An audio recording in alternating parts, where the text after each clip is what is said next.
La endodoncia é uma linda especialidade da odontologia, responsável pela prevenção, diagnóstico e tratamento da periodontite apical. Como o professor Figueiredo maestralmente apresentou na palestra, na classe anterior, a presença de micro-organismos, a presença de biofilm, irá fazer com que haja a formação de uma lesão apical, seja ela quisto, um granuloma, um abscesso, e a função do endodontista ou do clínico geral que realiza a endodôncia é reduzir a carga microbiana abaixo do limiar para que o próprio organismo consiga promover todo o processo de reparo. É importante que o clínico conheça, é importante que o endodoncista conheça também como se forma esta lesão apical. Em la grande maioria das vezes, a lesão apical se inicia a partir de um processo de cárie. A partir da invasão destes micro-organismos de esmalte e dentina, o ambiente encontrado pelas bactérias é muito interessante para sua propagação. E a propagação também está relacionada ao tempo de la infecção.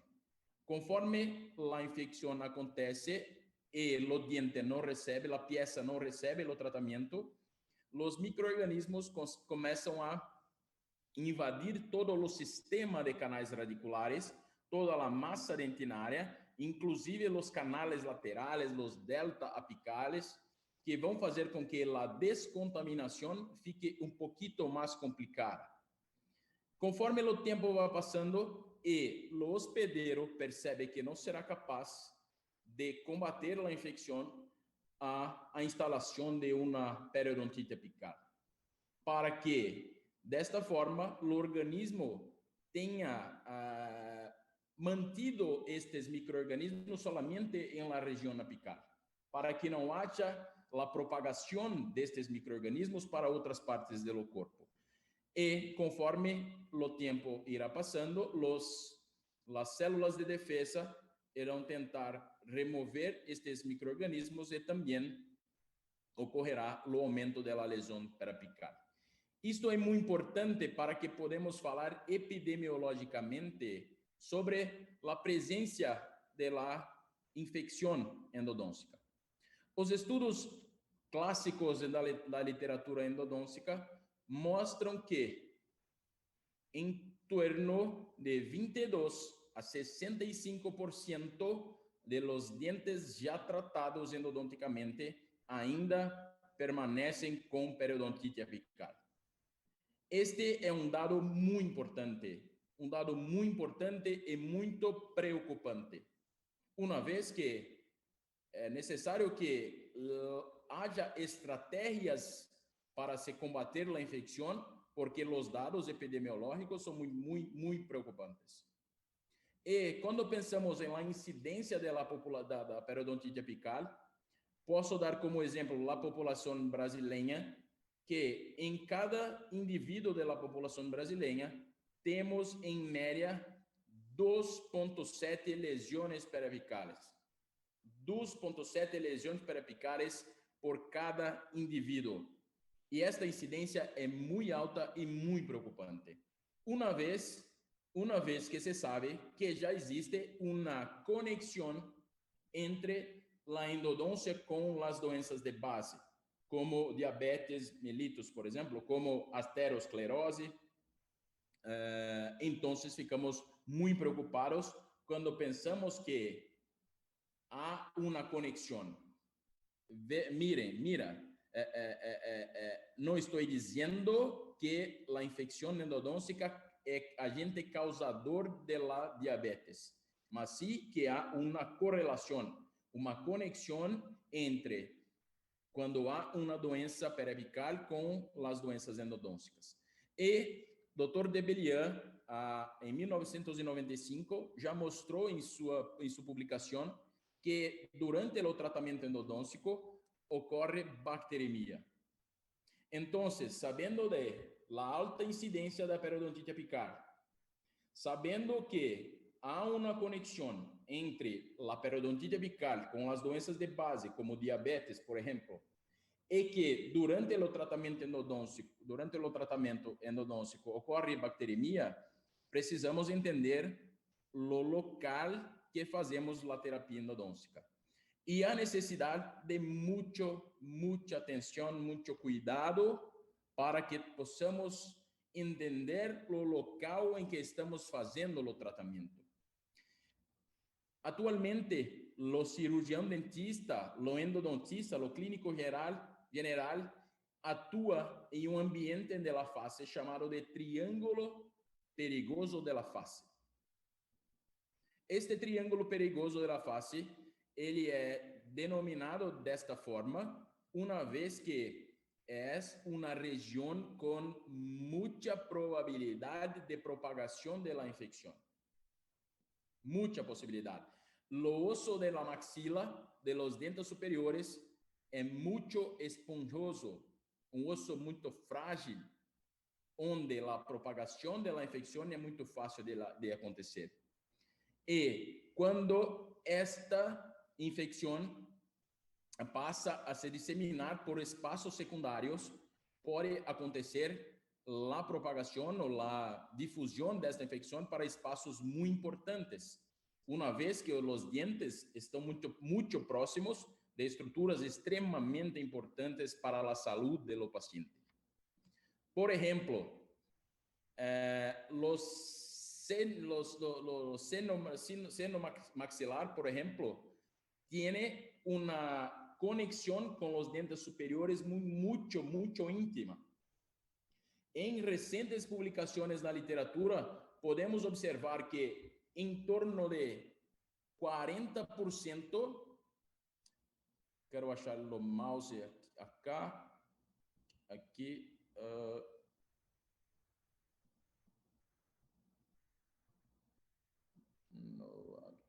não estou conseguindo, não há problema. Em torno de 40% de los molares superiores tem conexão com los sinos maxilar.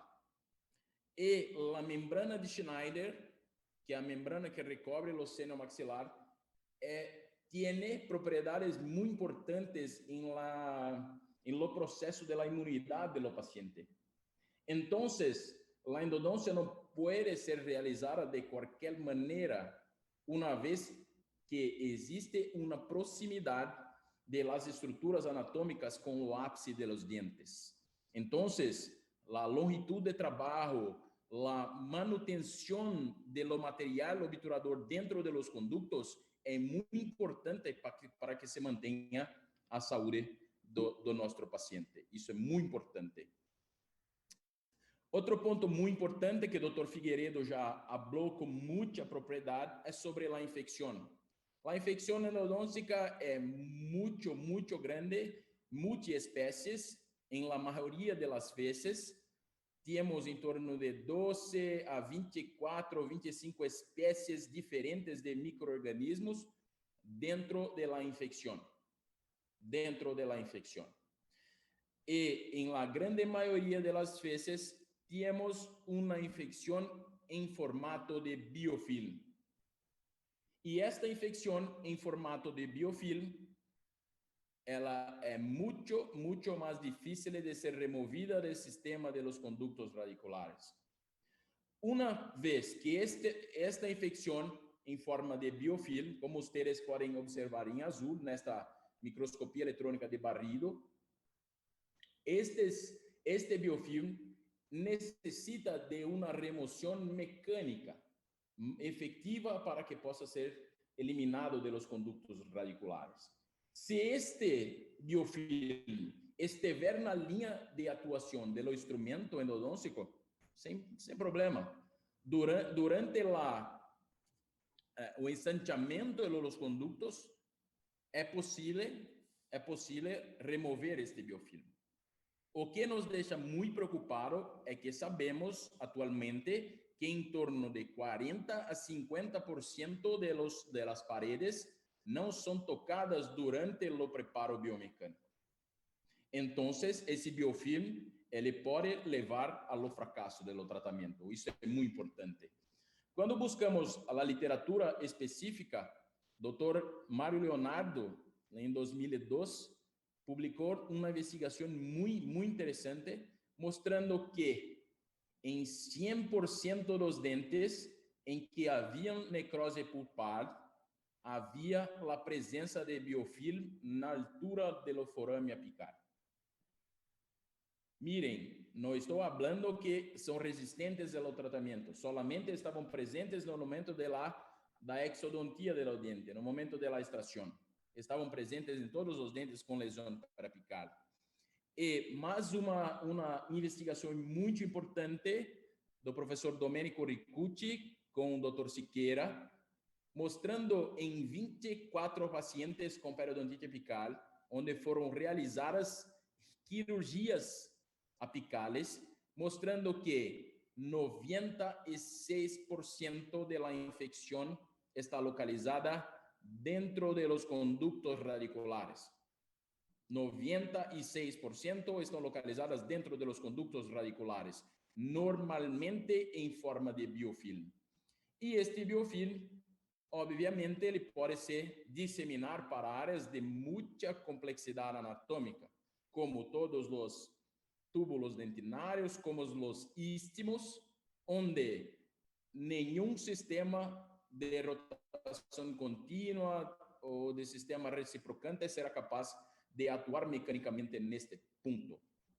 E, como muito bem hablado pelo Dr. Figueiredo, o biofilm tem uma alta resistência aos agentes antimicrobianos e às respostas do hospedeiro.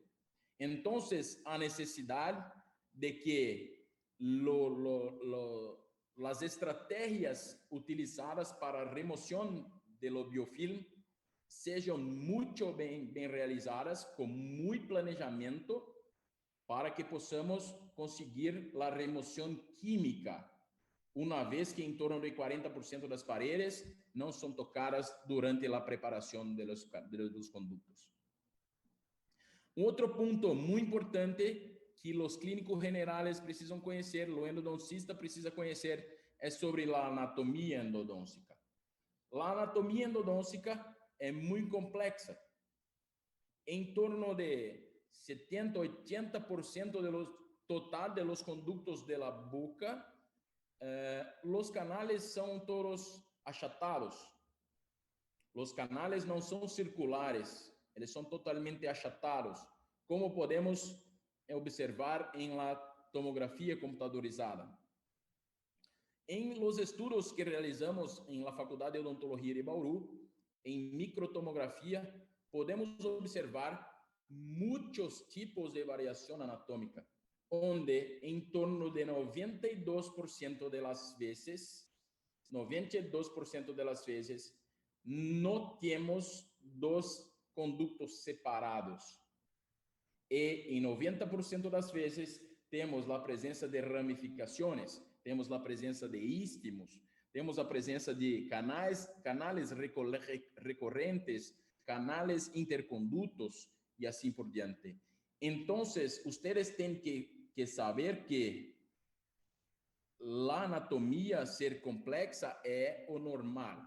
É o natural que o dente, que os grupos dentais, eles sejam todos complexos, em la grande maioria das vezes. Podemos observar nestas duas imagens, nessas duas microtomografias, em que tudo que está em verde são onde os instrumentos endodôncicos tocaram as paredes. E em as áreas que estão em rojo, são as áreas que não foram tocadas pelos instrumentos endodôncicos. E eu gostaria de fazer uma reflexão com todos os clínicos que estão presentes nesta classe. O mais importante nestes dois casos é nos preocupar com a longitude de trabalho, trabalhar em la longitud de trabalho, na longitud do diente, ou nos preocupar com a presença de los istmos e das áreas que não são possíveis dos instrumentos endodônticos tocares dos conductos. Isto é uma reflexão que deve ser feita por todos nós. Mesmo em dentes anteriores, como os incisivos inferiores, podemos observar que em torno de 40% da anatomia não é tocada pelos instrumentos endodônticos. E uma outra informação muito importante que foi publicado por uma contemporânea de maestria, doutora Tatiana Assunção, mostra que a raiz de los dientes possui, em média, 6 forames apicales. 6 forames apicales. Um forame principal em torno de 5 forames acessórios, ou como queiram chamar, de um forame maior e foraminas menores, como queiram. Então, é muito importante que o clínico, que a pessoa que realiza o tratamento endodôntico tenha conhecimento sobre a complexa anatomia do sistema de los conductos associado com a infecção endodôntica. Uma vez que o clínico conhece esta interrelação, ele poderá estabelecer estratégias para que possam se eliminar ou reduzir a quantidade de micro-organismos que estão localizados dentro do sistema de canais radiculares. É claro que, se possível, em la maioria dos casos, seria muito interessante que possamos solicitar uma tomografia computadorizada. Se o clínico puder solicitar uma tomografia para todos os casos, seria muito interessante, porque podemos, a partir da tomografia, mapear toda a anatomia e podemos traçar as estratégias, todas as estratégias que podemos utilizar para combater a infecção endodôntica. Isso seria muito bueno se todos os endodoncistas pudessem solicitar uma tomografia computadorizada antes do tratamento endodôntico. Seria muito importante. Como podemos observar, em los software Evo, são vídeo cedido gentilmente pelo Dr. Mike Bueno. O Dr. Carlos Estrela irá falar com vocês em la última palestra sobre este software chamado de Evol. Este software permite uma avaliação muito interessante da presença de quarto canales de molares superiores, a presença de canales acessórios, de ramificações, de achatamentos de los conductos, e a partir do conhecimento de toda esta dificuldade anatômica, é possível lançar mão das estratégias para que se consiga a descontaminação de los conductos. Agora gostaria de fazer mais uma reflexão com vocês. Um diente muito bem tratado em la radiografia, muito bem ensanchado, muito bem regenado, significa que nós teremos sucesso do tratamento endodôntico? Porque nos baseamos muito em las radiografias. Muito em las radiografias. E eu gostaria de fazer uma reflexão. Em um caso, gentilmente cedido pelo Dr. Steve Senia, mostrando canales bem tratados em las radiografias, em la radiografia periapical, porém, quando foi feita uma cirurgia apical, pode-se observar que havia a presença de muitos espaços vazios, que havia a presença de debris dentinários oriundos do preparo biomecânico. Havia a presença também de restos necróticos. Então, a presença da gutapercha, da presença do material obturador, era em menor quantidade do que no caso da presença de restos de matéria orgânica, de debris dentinários. Então, devemos ter uma certa limitação e conhecer as limitações que a radiografia periapical pode apresentar durante o tratamento endodôntico. Ainda bem que, para que possamos obter o sucesso do tratamento, não há necessidade de esterilização do sistema de canais, do sistema de conductos radiculares. Em uma investigação clássica publicada pelo Dr. Siqueira, mostra para que ustedes consigam o sucesso do tratamento endodôntico a necessidade de la redução de la quantidade de microorganismos abaixo do threshold, abaixo do limiar. Desta forma, o paciente não terá sinais, sintomas e haverá a regressão da lesão periapical presente na radiografia periapical.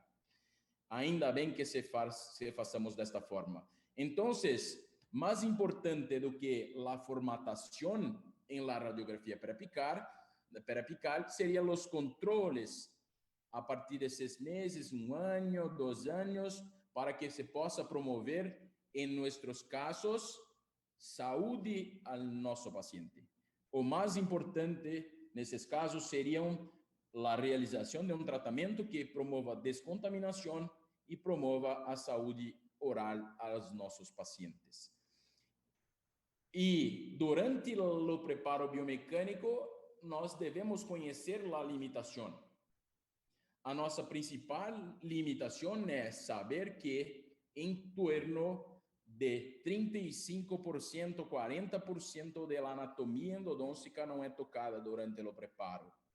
Uma investigação muito interessante, publicada recentemente também pelo Dr. Alejandro Pérez, com a equipe do Dr. Siqueira, um trabalho em molares superiores e inferiores, fazendo um estudo em microtomografia e também um estudo histobacteriológico, mostrando que as áreas não tocadas dos conductos do sistema de canais radiculares é muito grande.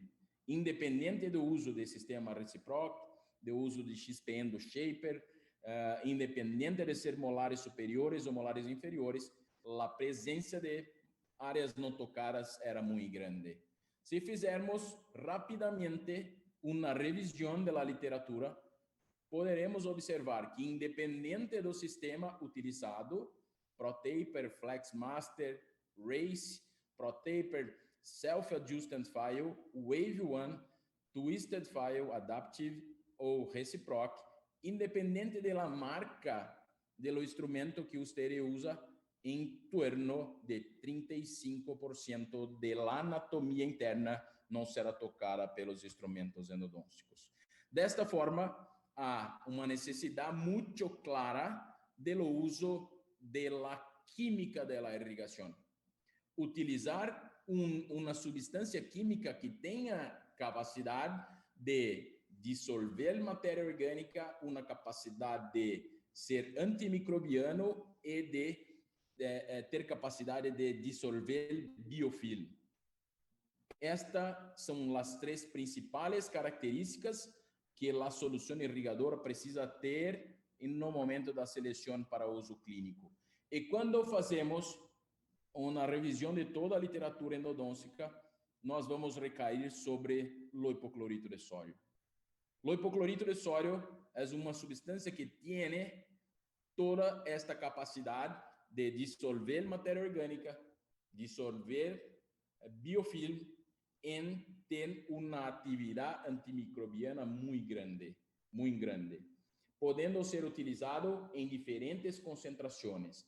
E neste sentido, poderemos falar sobre algumas coisas que estamos pesquisando e algumas coisas que a literatura endodôntica vem apresentando em los últimos tempos sobre o hipoclorito de sódio. Em la dissertação de maestria do Dr. Aldo Del Capio Perochena, hoje atualmente reside no Canadá, orientado pelo Dr. Clovis Bramante em la sua dissertação. Este caso foi publicado no Journal of Endodontics, mostrando a grande importância de dissolução de matéria orgânica que o hipoclorito de sódio tem. Foi colocado dentina bovina esterilizada em aparelhos ortodônticos e foram utilizados por pacientes. Os pacientes, nos casos, naquele momento, eram os próprios pós-graduandos da Faculdade de Odontologia de Bauru. e a análise foi feita em microscopia confocal de varredura laser. Microscopia confocal de varredura laser. E quando se muestra los resultados do hipoclorito de sódio durante 15 minutos de atuação, os resultados são impressionantes. O hipoclorito de sódio a 1% é capaz de dissolver totalmente o biofilme. Miren, não é somente ter atividade antimicrobiana, mas também trabalhar em la estrutura do biofilme. Remover a estrutura do biofilme, não somente fazer com que haja atividade antimicrobiana. Quando se utiliza hipoclorito de sódio a 2,5%, foram feitas 6 trocas do hipoclorito de sódio. A cada 5 minutos era feita a troca da solução e durante 30 minutos foi possível observar que o hipoclorito de sódio era capaz de remover totalmente o biofilme da parede dentinária, de los conductos. Então, há 10 anos atrás, já se mostrava por meio de microscopia confocal de varredura.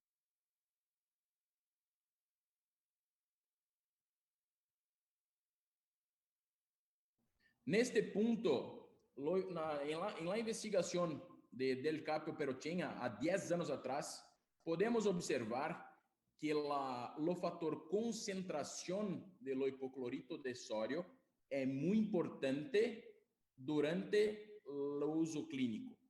Se percebeu durante a investigação que durante 5 minutos as concentrações maiores foram capazes de remover mais biofilme. Enquanto se trabalhou com 15 minutos, as concentrações de 2,5% já foram iguais a 5%. E quando trabalhamos com o tempo de 30 minutos, as concentrações tiveram igual resultado. A concentração de 1% teve o mesmo resultado de 2,5%, que teve o mesmo resultado de 5%. Em aquele momento, uma discussão muito importante iniciava-se sobre o tempo que o hipoclorito de sódio precisava permanecer dentro do conducto. Então, há 10 anos atrás, isto já acontecia. E no ano seguinte, em 2012, meu colega de maestria, Dr. Ronald Zapata, atualmente professor da Universidade de Minnesota, publicou uma investigação muito parecida com o del Capio Perochenha, solamente utilizando corantes para avaliar a atividade antimicrobiana. E mostrou que o hipoclorito de sódio a 1% tem uma capacidade muito grande de matar as bactérias e também de dissolver o biofilme dentro dos conductos radiculares. Isto foi em 2012. Atualmente, há publicações do grupo do professor Marcos Só, da Universidade Federal do Rio Grande do Sul, juntamente com a Universidade de Groningen, com o professor Vanderslaus, mostrando que em microscopia, em tomografia de coerência óptica, que o hipoclorito de sódio é a única substância que tem capacidade de dissolver biofilme apical. Em um vídeo gentilmente cedido pelo Dr. Marcos Só, podemos observar a capacidade do hipoclorito de dissolver biofilme. Neste vídeo, podemos observar um biofilme de 2 espécies microbianas, onde foi colocado o hipoclorito de sódio. E o hipoclorito de sódio, em contato com este biofilme, vai fazendo a disrupção, vai fazendo a remoção deste biofilme dentro de los conductos radiculares.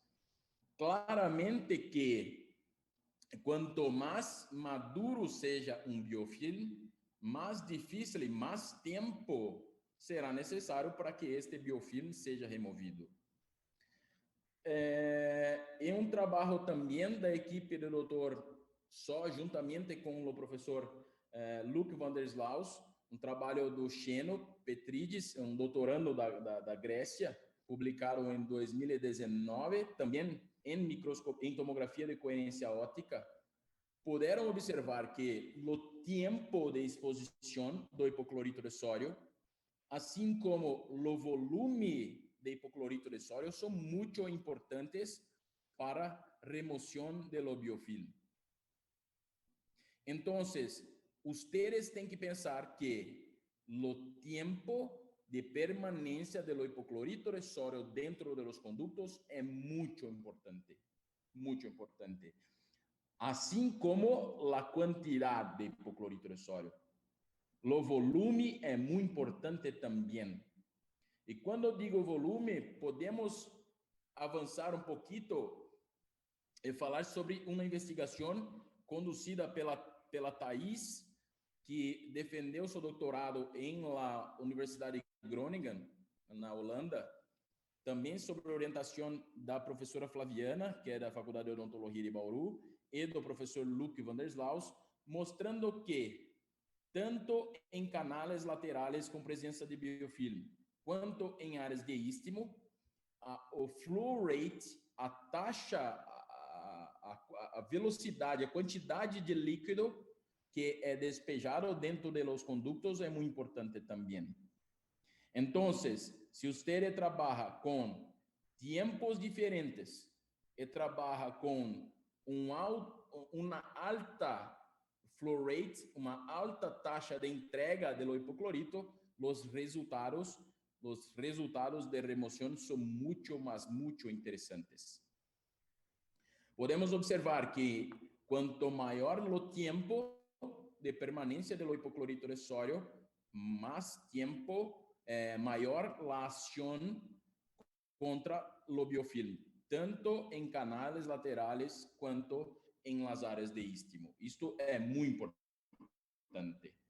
Então, ustedes têm que lembrar que o hipoclorito de sódio está diretamente relacionado com o tempo de permanência. O tempo de permanência do hipoclorito de sódio dentro dos conductos é muito importante. Associado ao tempo, temos que a concentração é muito importante e também a taxa de entrega do hipoclorito de sódio, o volume e a velocidade de entrega. A velocidade de entrega, volume e a velocidade de entrega do hipoclorito dentro dos conductos. Então, a literatura é muito clara com relação à efetividade do hipoclorito de sódio sobre a remoção do biofilme. Lembrando desses três aspectos muito importantes: tempo, velocidade de entrega do hipoclorito, a concentração e o volume. São pontos muito importantes da irrigação com hipoclorito de sódio. Após o completo preparo biomecânico, na completa preparação do conducto, o clínico deverá fazer a neutralização do hipoclorito de sódio utilizando água destilada e utilizando um agente quelante, como por exemplo o EDTA, e após a neutralização, o clínico pode fazer o que nós chamamos de irrigação final, ou final rinse. Esta irrigação final normalmente é feita com uma substância à base de clorexidina a 2%. Lembrando a los clínicos que as substâncias não podem se encontrar de nenhuma forma. A necessidade de uma grande concentração, de um grande volume de soro fisiológico de água destilada estéril para neutralizar totalmente o hipoclorito, para que a clorexidina possa ser utilizada posteriormente. A clorexidina tem uma propriedade muito importante, hablada de substantividade. A substantividade da clorexidina fará com que la clorexidina apresente um efeito residual, também chamado de substantividade. La clorexidina tiene una carga positiva en la superficie e la dentina tiene una carga negativa, o que fará com que ocorra uma aderência eletrostática, fazendo com que em até 48 horas após a aplicação, a clorexidina liberará doses homeopáticas para fazer com que haja também ação antimicrobiana. Então, é muito importante lançar mão de todas as ferramentas possíveis para que possamos combater a infecção. Este protocolo de atendimento já foi publicado pela equipe do professor Flávio Alves, juntamente com o professor Siqueira, mostrando que a irrigação final com clorexidina reduziu significantemente o número de bactérias de dentro dos conductos, tanto em estudos in vitro quanto em estudos in vivo, mostrando que a irrigação final com clorexidina, seguida pela medicação intracanal com hidróxido de cálcio, fizeram com que houvesse uma redução significante no número de bactérias de los conductos. Então, uma alternativa para desinfecção também é a irrigação final com clorexidina a 2%. Outro ponto muito importante, são a formação dos debris dentinários durante o preparo biomecânico. Os debris dentinários são oriundos da remoção de dentina com os sistemas de rotação contínua, de rotação alternada, e também uma situação chamada de vapor lock, que seria a formação de burbujas no hipoclorito de sódio durante a irrigação. Em este vídeo de microtomografia, podemos observar a formação de burbujas durante a irrigação com hipoclorito de sódio. Esta formação de burbujas limita a chegada de hipoclorito de sódio até o terço apical do canal. Uma resolução fácil de se fazer é uma sugestão de uma investigação do professor Jorge Vera, que seria trabalhar com uma lima chamada de lima patência. Então, após o clínico armazenar o hipoclorito de sódio em la câmara pulpar,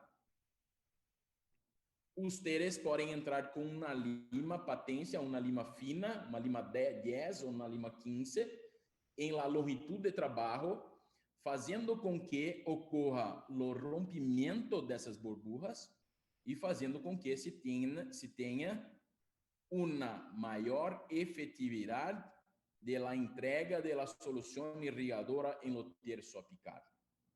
É claro que isto também está muito relacionado ao diâmetro do preparo, ao ensancheamento, o quanto você ensanchou o conducto, até qual diâmetro foi o ensancheamento.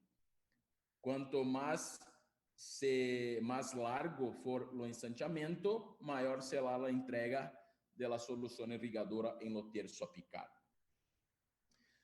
Um ponto muito importante também, que nos preocupa nas investigações, é a formação de los debris. Durante a preparação com os sistemas rotatórios, os sistemas de rotação contínua ou reciprocante, de rotação alternada, há uma preocupação muito grande com relação à formação destes debris.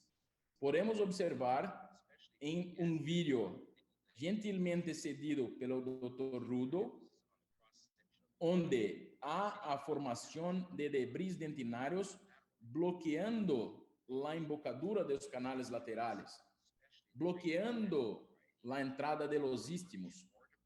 Isto faz com que a irrigação não consiga mais atuar, com que em los espaços bloqueados por esta dentina.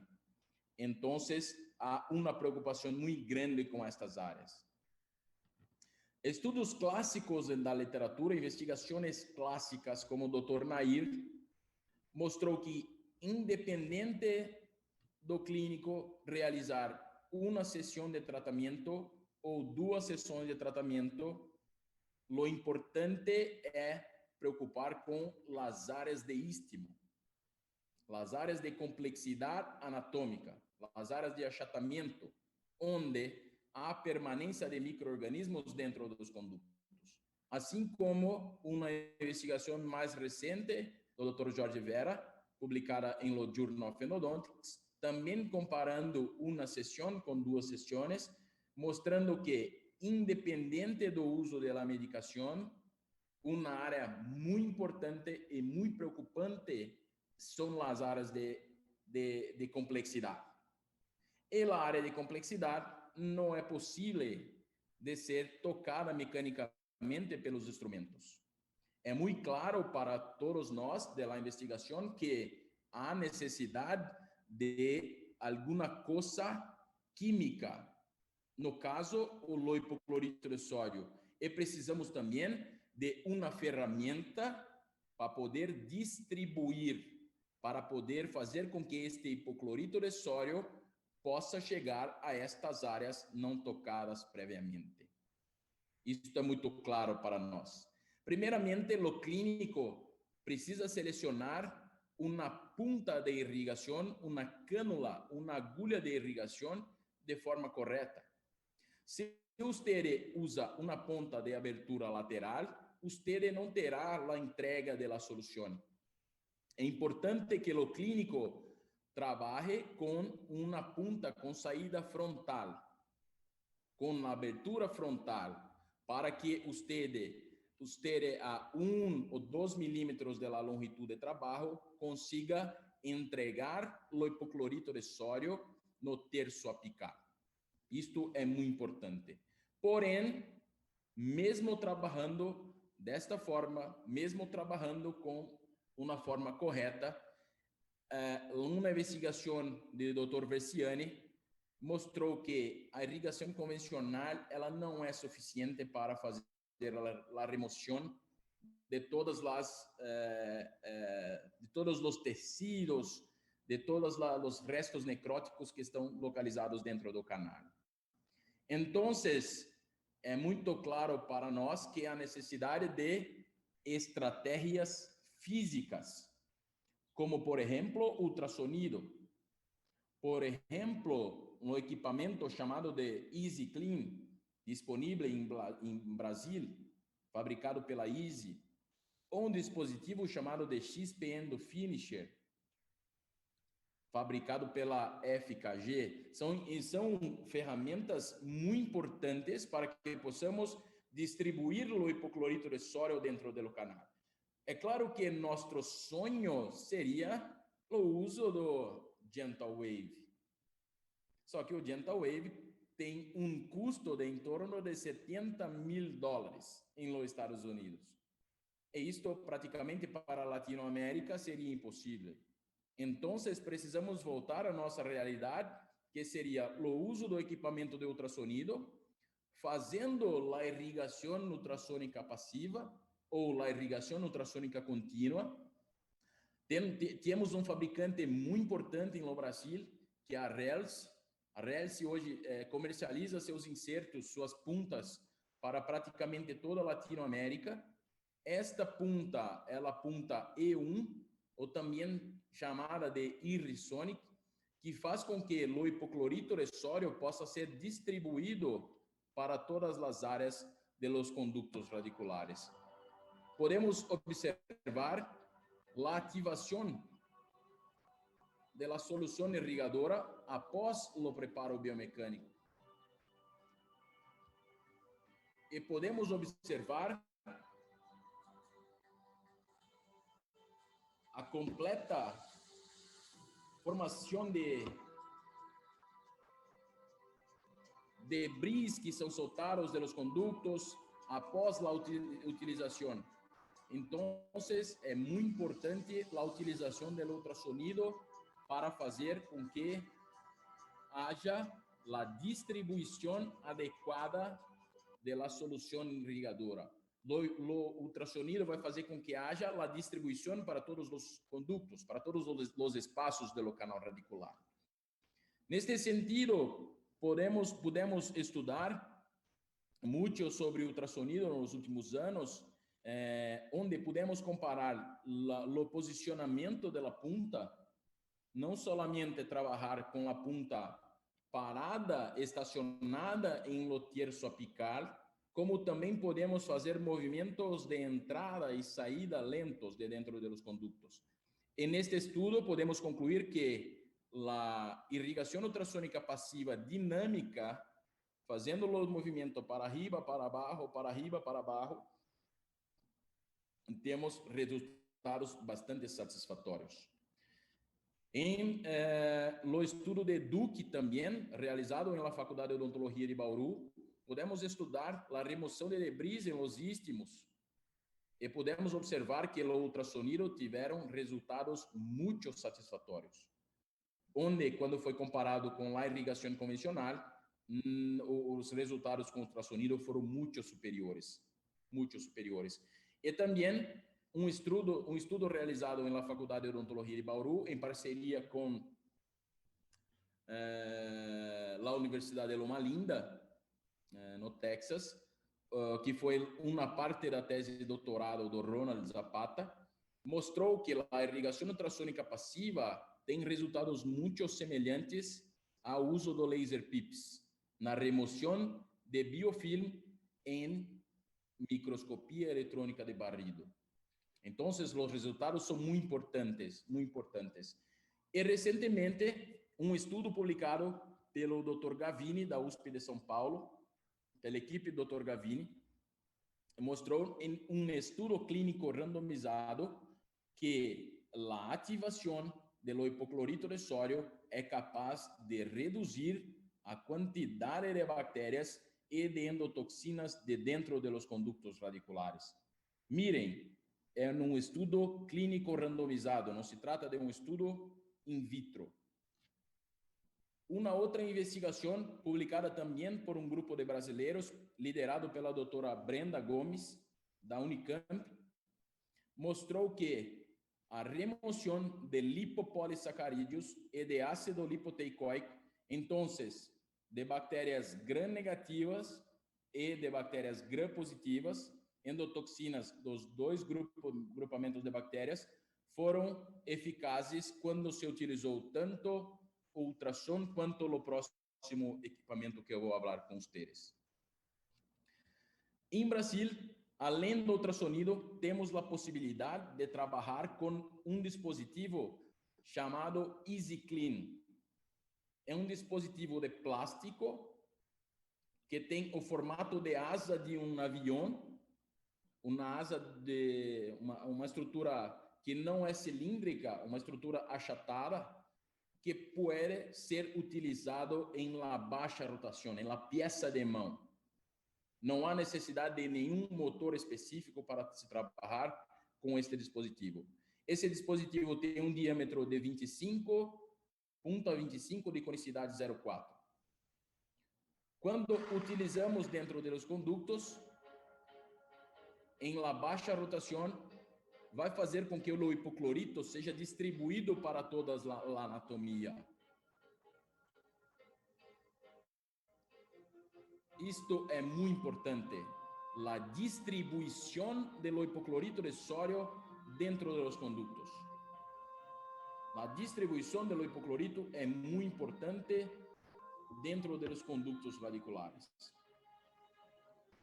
Então, vocês devem utilizar ultrassonido e utilizar o equipamento de EasyClean também. Mire,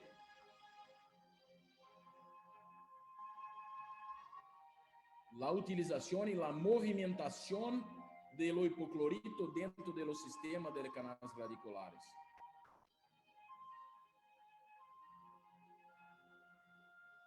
A movimentação é muito intensa e muito importante para fazer a distribuição do hipoclorito de sódio dentro dos condutos.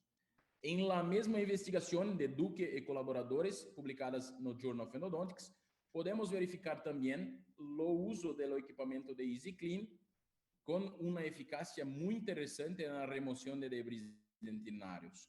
E finalmente um equipamento mais barato, mais em conta do que esse dispositivo seria o equipamento fabricado pela LAFKG. LAFKG tem um dispositivo chamado XP Endo Finisher, que faz com que o instrumento possa tocar uma grande parte da parede também dos conductos radiculares. Isso é muito importante para a remoção de áreas onde o instrumento não tocou previamente. Este vídeo foi gentilmente cedido pelo professor Gilberto de Bellian, onde podemos verificar um dispositivo que sofre uma deformação quando entra em contato com a temperatura corporal e faz com que o instrumento toque áreas que não foram tocadas previamente. Isto também é muito importante, principalmente em casos de reabsorção. Casos de reabsorção interna, este produto se faz muito importante. No Brasil, o custo-benefício deste dispositivo ainda não é tão bueno. Como se trata de um dispositivo da Suíça, acaba sendo um pouco custoso para o clínico brasileiro. Mas é uma alternativa muito importante também. Então, se vocês me perguntarem, doutor, qual é a melhor ferramenta, o melhor instrumento? Sem dúvida nenhuma, vou responder para vocês os três: ultrassonido, EasyClean e XP Endo Finisher. Doutor, não consigo usar os três equipamentos. Usem dois: ultrassonido e EasyClean, pelo menos. Professor, doutor, não consigo usar os três equipamentos, as três ferramentas. Usa uma solamente. Pelo menos ultrassonido ou pelo menos o EasyClean. E passem a fazer uma ativação de muito tempo pós o preparo biomecânico. Atualmente, utilizamos mais tempo para fazer os protocolos de irrigação final do que o preparo biomecânico propriamente dito. Fazemos a ativação do hipoclorito de sódio por 3 vezes de 20 segundos. Fazemos a ativação do EDTA por também 3 vezes de 20 segundos. E novamente utilizamos o hipoclorito com o ultrassonido por 3 vezes de 20 segundos. Se você tem a possibilidade de utilizar as 3 ferramentas, perfeito. Se você pode usar 2, perfeito. Se você usar uma, aumente o tempo de uso para que você possa ter uma efetividade de tratamento. Então, durante o preparo de los conductos, este caso, houve um extravasamento de cimento que não foi proposital, foi acidental, mas podemos observar a obturação de ramificações do sistema do conducto. Isto foi possível graças à limpeza dos conductos radiculares. Por exemplo, um simples incisivo central que, após uma limpeza adequada, pode ser obturado todas as suas ramificações, porque estava limpo. Não foi a técnica de irrigação, não foi a técnica de instrumentação, não foi a técnica de obturação, mas sim foi a limpeza por meio da irrigação, por meio da ativação da solução irrigadora dentro dos condutos. Outros casos, já com controle de 6 meses, este caso recentemente feito por mim, onde houve a obturação de um conduto lateral. Isto se dá graças, no caso de retratamento, isto se dá graças à ativação da substância irrigadora. E este outro caso, também foi possível somente preparar um conduto, mas foi feita a ativação durante 20 minutos da solução irrigadora e foi possível obturar algumas ramificações, porque estava limpo. Então, eu gostaria de deixar um recado para vocês, que vocês precisam ter conhecimento, porque nossos olhos só são capazes de enxergar aquilo que temos conhecimento. Se vocês não têm conhecimento sobre a complexidade anatômica, sobre a infecção endodôntica, vocês vão achar teoricamente que é fácil conseguir a desinfecção dos canais. E a substância irrigadora tem um papel muito importante nesse sentido. E eu gostaria também de deixar um recado para que vocês possam seguir sempre a clínica embasada em la ciência. A clínica embasada em la ciência, e não em opiniões particulares, e sim em la ciência no contexto geral. Para concluir, eu gostaria de reforçar com vocês que há necessidade de muito conhecimento anatômico, de muito conhecimento da infecção endodôntica, do conteúdo da microbiota. Se possível, realizar um planejamento por meio da tomografia computadorizada. Abusem e utilizem muito os meios químicos, como hipoclorito de sódio. Atualmente, hablamos em torno de 60 ml por conducto. 60 a 70 ml por conducto. Ou seja, num molar, vocês têm que irrigar em torno de 200 ml de solução irrigadora. 200 ml da solução irrigadora. Pense nisso, em torno de 60 ml por conducto. Fazer uma rinçagem final com clorexidina a 2%. A cada troca de instrumento, se possível, realizem a irrigação ultrassônica contínua. E, ao final do preparo, realizem a desinfecção final por meios físicos, com dispositivos físicos, como ultrassonido, como Easy Clean ou como o XP Endo Finisher. Fica aqui meu agradecimento a toda a sociedade, a CELA, a Sociedade de Endodontia Latino-Americana,